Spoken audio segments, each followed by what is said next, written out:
Buenos días, hoy vamos a continuar con las reformas emprendidas por el bienio social hazañista. Ayer estuvimos viendo la formación del gobierno, el gobierno que era una coalición entre socialistas y republicanos de Alianza Republicana de Manuel Azaña. Ayer estuvimos comentando la reforma agraria. Hoy vamos a acabar las reformas hablando de la cuestión regional, la cuestión militar, la cuestión social, la cuestión educativa. ¿De acuerdo? Vamos entonces a comenzar hablando de la cuestión regional. El modelo de Estado que implementa en España la Segunda República es un modelo autonomista, por lo tanto reconocía la idiosincrasia de una serie de regiones. Y cuando hablamos de cuestión regional estamos hablando sobre todo de la concesión de la autonomía a Cataluña y al País Vasco. Sobre todo, especialmente la que tenía mayor peso político en aquel momento, que era la autonomía catalana. La lucha por la autonomía catalana fue liderada por el partido Esquerra Republicana, cuyo líder era Francesc Macià y Lluís Companys. El precedente del Estatuto de Autonomía Catalana estuvo ya prácticamente nada más proclamada la Primera República.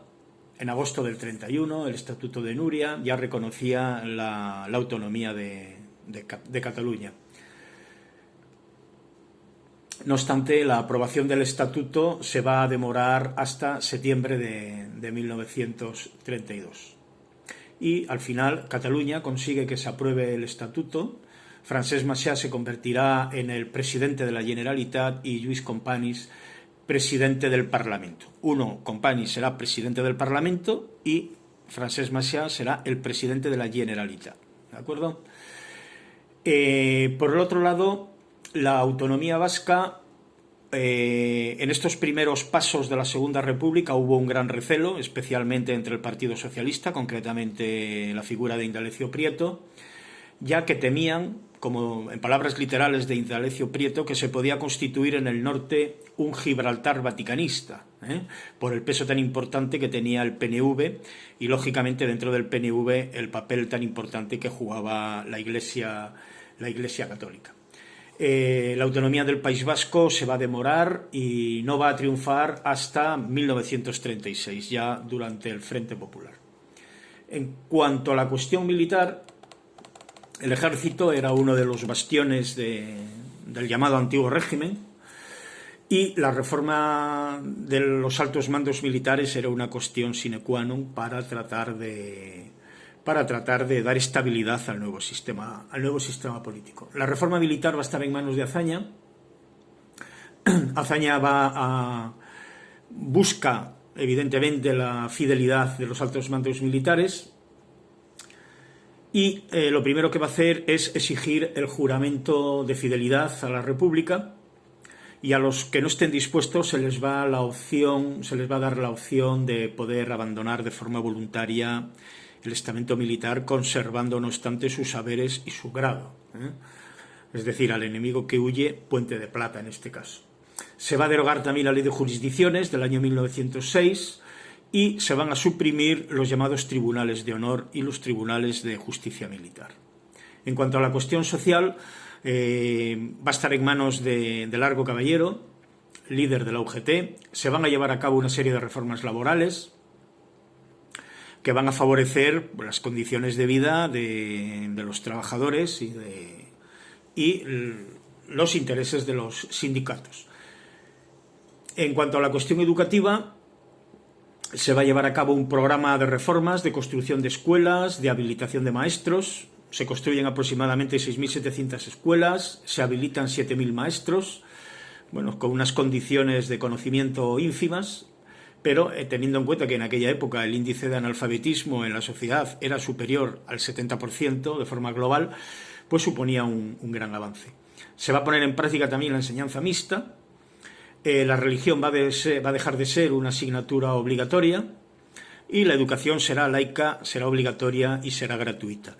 Es decir, se rompe el monopolio de la educación en manos de la Iglesia Católica, teniendo en cuenta que la educación pues es muy importante para tratar de ir ordenando, entre comillas, las conciencias de la juventud, de la sociedad. Hay que decir, no obstante, cuál es el contexto social y económico de esta política de reformas. Hay que decir que estas reformas se llevan a cabo en el momento menos oportuno, es decir, en un momento de crisis global, un país que está sufriendo las consecuencias del crack del 29, donde ya explicábamos ayer cómo en octubre del 29 se hunde la bolsa en Estados Unidos, bueno, más que nada motivado sobre todo por la facilidad de la compra de acciones, el espejismo que había sido la economía de los años 20. La cuestión es que el hundimiento del sistema financiero se lleva por delante a la economía real, al sistema productivo.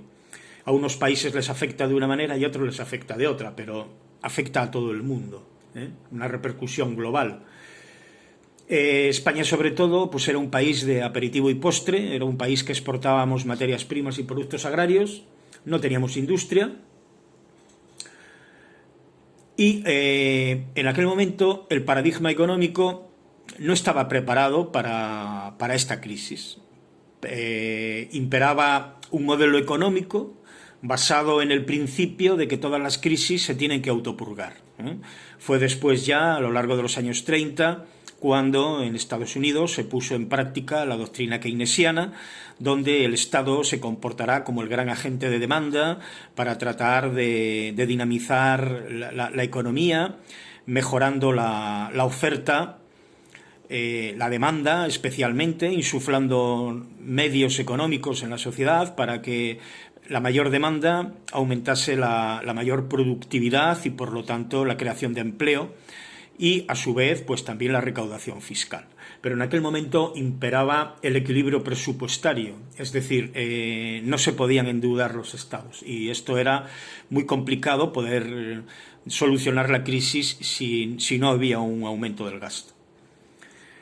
Bueno, como consecuencia de esa reducción de gasto público nos encontramos con que se reducen las inversiones y aumenta el paro en España. Tenemos también que tener presente que el Gobierno de la República tiene que hacer frente al pago de la ingente deuda que había generado la política de obras públicas, la política expansiva de la dictadura de Primo de Rivera.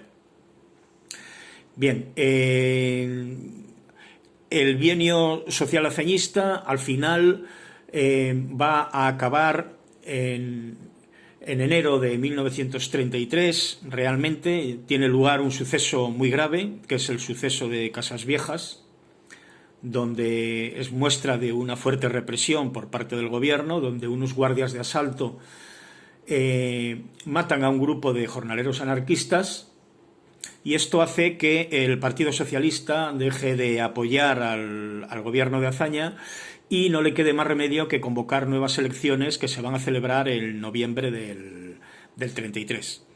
Esas elecciones, bueno, pues ya forman parte de la siguiente pregunta que la estudiaremos a continuación, que es la pregunta número 24.